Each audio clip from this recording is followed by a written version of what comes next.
Hello guys, welcome back to my channel the radiology revolution classes. तो आज का हमारा टॉपिक है इंटेंसिफाइंग स्क्रीन। तो गाइस, हमने लास्ट क्लास में पढ़ा था कैसेट के बारे में और हमने ये जाना था कि कैसेट के अंदर एक वाइट कवरिंग होती है जिसको हम बोलते हैं इंटेंसिफाइंग स्क्रीन, जिसका मेन रोल होता है इमेज को क्रिएट करना। ठीक है, तो आज हम इसकी डिटेल्स पढ़ेंगे, इसके फंक्शन, ये काम कैसे करता है और इमेज फॉर्मेशन कैसे होती है। ठीक है, तो स्टार्ट करते हैं अपना टॉपिक। तो सबसे पहले इंट्रोडक्शन ऑफ इंटेंसिफाइंग स्क्रीन।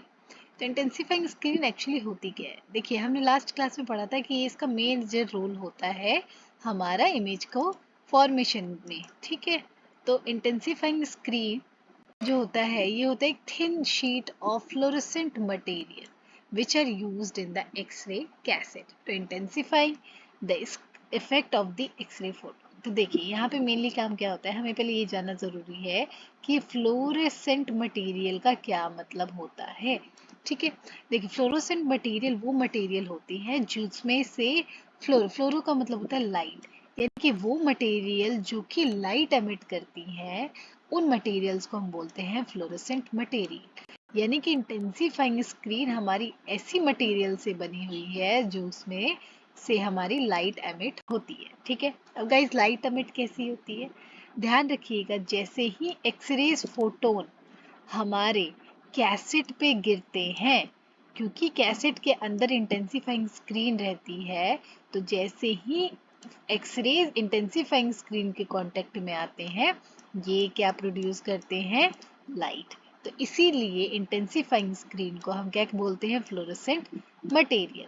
तो ये ध्यान रखिएगा, फ्लोरोसेंट मटेरियल के ऊपर जैसे ही एक्सरेज गिरते हैं, वो फ्लोरोसेंट मटेरियल इनकी इंटेंसिटी को बढ़ा देती है, इंटेंसिफाई कर देती है, यानी कि इनको और स्ट्रॉन्ग बना देती है ताकि हमारी जो इमेज की क्वालिटी है वो बेस्ट आए। ठीक है, तो इंटेंसिफाइंग स्क्रीन कैसी होती है? ये एक ऐसी मटेरियल की बनी होती है जो कि फ्लोरोसेंट होते हैं, यानी कि लाइट एमिट करते हैं, और ये हमारी एक्सरेज की इंटेंसिटी को भी बढ़ा देती है। ठीक है, दूसरा है the intensifying screen converts x ray photon energy into the visible light.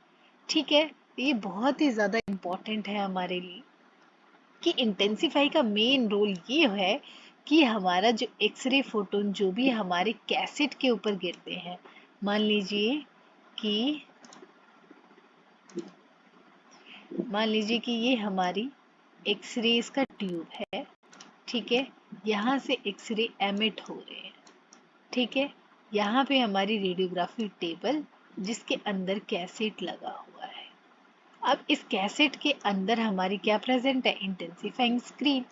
अब जैसे ही ये हमारी एक्सरेज की जो लाइट है ये इंटेंसिफाइंग स्क्रीन के कांटेक्ट में आएंगी, तो ये इंटेंसिफाइंग स्क्रीन लाइट एमिट करेंगी जो कि कैसी होगी? विजिबल लाइट होगी। ठीक है, कैसी होगी? विजिबल। सॉरी गाइस, थोड़ी सी प्रॉब्लम हो रही है लिखने में, माउस से लिख रही हूँ मैं इसीलिए। ठीक है, तो यहाँ पे ये ध्यान रखिएगा कि जो इंटेंसिफाइंग स्क्रीन का मेन वर्क क्या होता है, ये कन्वर्ट करती है एक्सरे फोटोन की एनर्जी को किसमें? विजिबल लाइट में। इमेज को क्रिएट करने के लिए विजिबल लाइट में होना बहुत ज़रूरी है एक्सरेज का। तो एक्सरे को विजिबल लाइट में कन्वर्ट करने का काम किसका होता है? इंटेंसिफाइंग स्क्रीन का। ठीक है, तो हमने यहाँ पे दो चीज़ें पढ़ी। पहली चीज़ ये कि इंटेंसिफाइंग स्क्रीन फ्लोरोसेंट मटेरियल की बनी होती है जो कि लाइट एमिट करता है। जैसे ही एक्सरेज इस फ्लोरोसेंट मटेरियल यानी कि इंटेंसिफाइंग स्क्रीन पर आती हैं, ये क्या करती हैं? एक्सरेज को कन्वर्ट कर देती है इनटू विजिबल लाइट। तो दो चीजें हमने पढ़ी, फ्लोरोसेंट मटेरियल की बनी होती है और ये एक्सरे को विजिबल लाइट में कन्वर्ट करती है। ठीक है, अब जाते हैं नेक्स्ट लिखा है it reduce the radiation exposure, यानी कि एमएएस क्या होता है? मिली एम्पियर सेकेंड, यानी कि अमाउंट ऑफ रेडिएशन, कि कितना अमाउंट जा रहा है पेशेंट के अंदर, उसको हम बोलते हैं एमएएस। तो हमारा इंटेंसिफाइंग स्क्रीन क्या करती है? रिड्यूस करती है क्या? एक्सरे एक्सपोजर को, यानी कि रेडिएशन एक्सपोजर, जिसकी वजह से क्या होता है? पेशेंट के अंदर डोज भी कम जाता है और हमारी फिल्म का कंट्रास्ट भी बहुत ही ज़्यादा इम्प्रूव्ड होता है। ठीक है, तो यानी कि हमें इससे ये पता चला कि इंटेंसिफाइंग स्क्रीन एक्सपोजर को भी कम करती है, जिसकी वजह से पेशेंट में डोज कम लगता है। यानी कि अगर आपने मान लीजिए 160 दिया के एमएस दिया, तो यानी कि वो पेशेंट पे आते आते उसकी डोज कम हो जाती है, क्योंकि वो इंटेंसिफाइंग स्क्रीन जो भी लो रेडिएशंस होती है उसको हटा देती है, और बाकी जितने भी स्ट्रॉन्ग एक्सरेज होते हैं जिनकी इंटेंसिटी बहुत ज़्यादा हाई होती है वो बढ़ा के वो फिल्म तक पहुंचाती है, जिससे हमारा फिल्म की क्वालिटी भी इम्प्रूव होती है और पेशेंट के अंदर डोज भी कम आता है। ठीक है, नेक्स्ट क्या है, most commonly in conventional radiography the double emulsion film is used. ये तो हम सबको पता है कि जो हमारी कन्वेंशनल रेडियोग्राफी होती थी, जब हम फिर कैसेट के अंदर, मान लीजिए हमारा ये रहा कैसेट, इस कैसेट के अंदर हमें फिल्म को लोड करना होता था। तो मान लीजिए ओपन कैसेट है, एक तरफ ये फ्रंट साइड है, ठीक है, और ये क्या है, बैक साइड है। इन दोनों में हमारी इंटेंसिफाइंग स्क्रीन लगी रहती थी और बीच में हम क्या करते थे, इसके अंदर फिल्म की लोडिंग करते थे। ठीक है, ऐसे मान लीजिए कि ये क्या है, एक ओपन बुक है, ओपन बुक है, ये इसका फ्रंट साइड है, इसका बैक साइड है। जैसे ही हम इस बुक को बंद करेंगे तो यहाँ पे हमें अपनी एक्सरे फिल्म रखनी होगी। ठीक है, तो ये दोनों साइड पे जो हमारी इंटेंसिफाइंग स्क्रीन लगी रहती थी, उस कैसेट का हम यूज करते थे कन्वेंशनल टाइम। अब the cassette have a pair of screen that sandwich the film so that the emulsion on each side is exposed to the light. बिल्कुल ठीक है, हमने अभी इसमें देखा कि मान ली ये हमारा कैसेट होता है, कैसेट एक फ्रंट साइड होता है, बैक साइड होता है, इसी के अंदर सैंडविच के फॉर्म में हमारा फिल्म छुपी रहती है, यानी कि हम इसमें लोड करते हैं। ठीक है, और इसकी वजह से क्या होता है, हमारी दोनों साइड की जो इमल्शन है वो एक्सपोज होती है। ठीक है, फ्रंट साइड की भी और बैक साइड की भी। नेक्स्ट आ जाते हैं टॉपिक फॉस्फोर। फॉस्फोर एक ऐसा मटेरियल है, यही वो मेन मटेरियल है, फ्लोरोसेंट मटेरियल है, जिससे हमारा इंटेंसिफाइंग स्क्रीन बना होता है। तो ये लिखा है the fluorescent material of the intensifying screen is called phosphor. Very very important, हर एक एग्जाम में पूछे जाने वाला ये क्वेश्चन है कि हमारी एक्सरे कैसेट के अंदर जो इंटेंसिफाइंग स्क्रीन है वो किस चीज की बनी होती है, वो कौन से मटेरियल की बनी होती है। तो उसका आंसर है phosphor. Phosphor is the material जिसकी वजह से वो फ्लोरोसेंस प्रोड्यूस करती है और हमारी एक्सरे को विजिबल लाइट में कन्वर्ट करती है। ठीक है, यहाँ लिखा है these material absorb the x ray photon energy and convert the absorbed radiation into the many photons by photoelectric effect।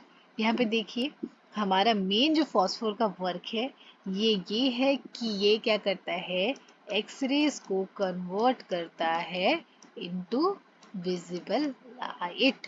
तो एक्सरे को विजिबल लाइट में कन्वर्ट करने का काम किसका है, फॉस्फोर का है, और इसी फॉस्फोर से हमारी क्या बनी रहती है, इंटेंसिफाइंग स्क्रीन। ठीक है, अब इसका फिनोमिना होता है कि आखिरकार ये एक्सरे से विजिबल लाइट बनता कैसे है।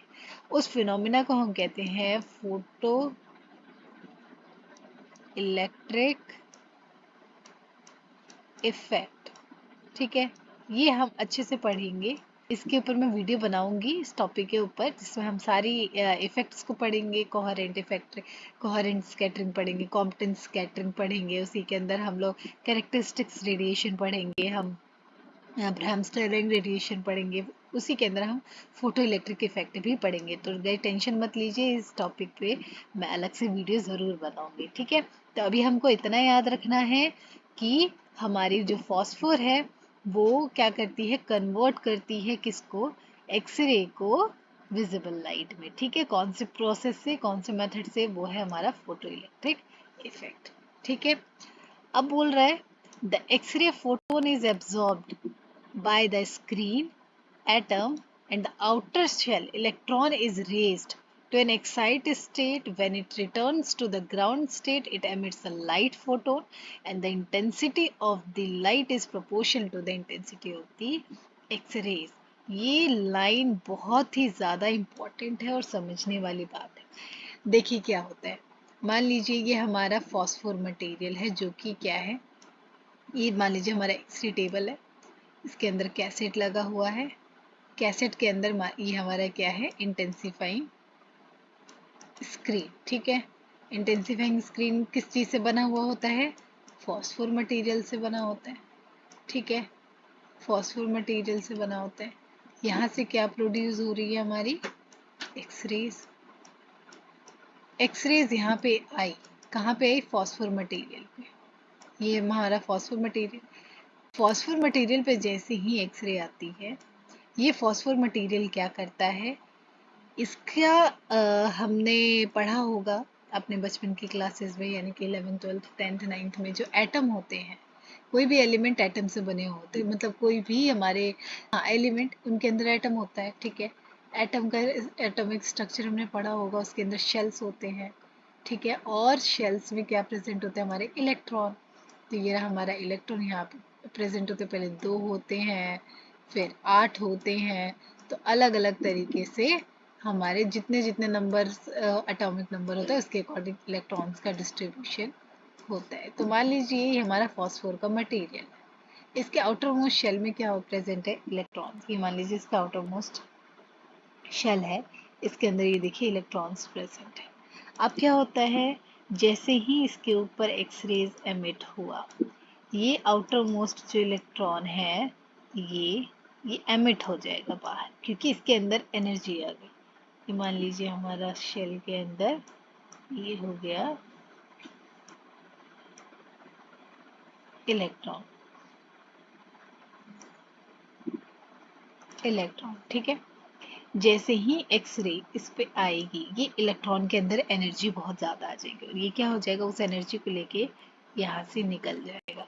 ठीक है, और ये बहुत ज़्यादा एनर्जी के साथ ही बाहर निकलता है, और जैसे ही ये बाहर निकलेगा और काफ़ी हाई एनर्जी के साथ, तो यहाँ पे क्या होता है, इसी फिनोमिना को कहते हैं हम फोटो इलेक्ट्रिक इफेक्ट, यानी कि एक्सरे आई, एक्सरेज ने क्या किया, इलेक्ट्रॉन को, इसकी बाइंडिंग एनर्जी से ज़्यादा थी उसकी एनर्जी, इसीलिए इलेक्ट्रॉन को यहाँ से तोड़ दिया, और इलेक्ट्रॉन ने उस एनर्जी को एब्सॉर्ब करके वो क्या हो गया, वो बाहर निकल गया।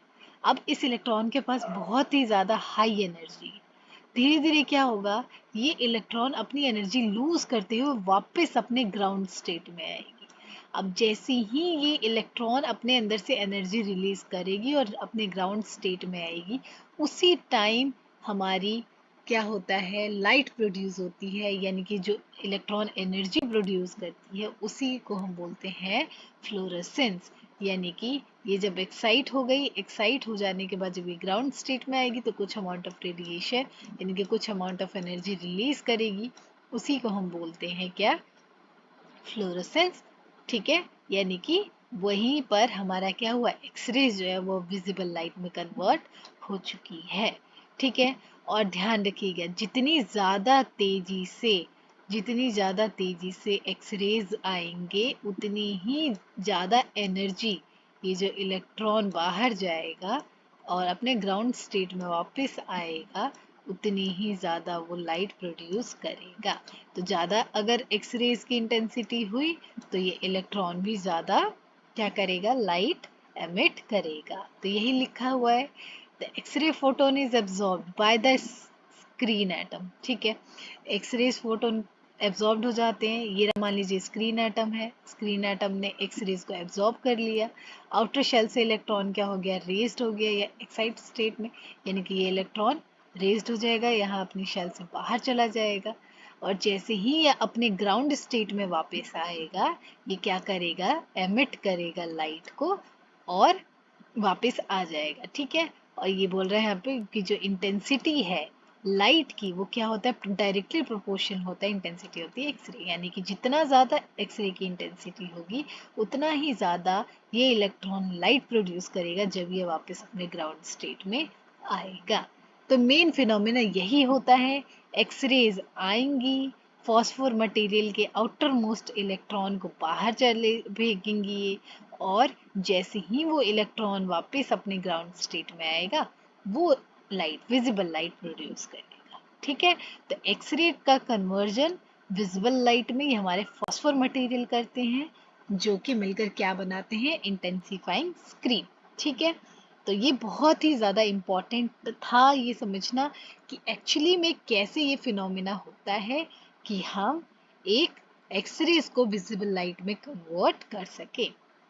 ठीक है, अब यहीं पे वही बात आ जाती है, लिखा है लुमिनेसेंस, तो क्या बोल रहा है, the emission of the light from the irradiate material is termed as luminescence, यानी कि जैसे ही ये इलेक्ट्रॉन एक्सरेज को एब्जॉर्ब करता है और एक्साइटेशन स्टेट में चला जाता है, और एक्साइटेशन में स्टेट में चला जाएगा, और जैसे ही वापस आएगा जो एनर्जी रिलीज करेगा उसको हम क्या बोलेंगे, लुमिनेसेंस। समझ में आ गया गाइस?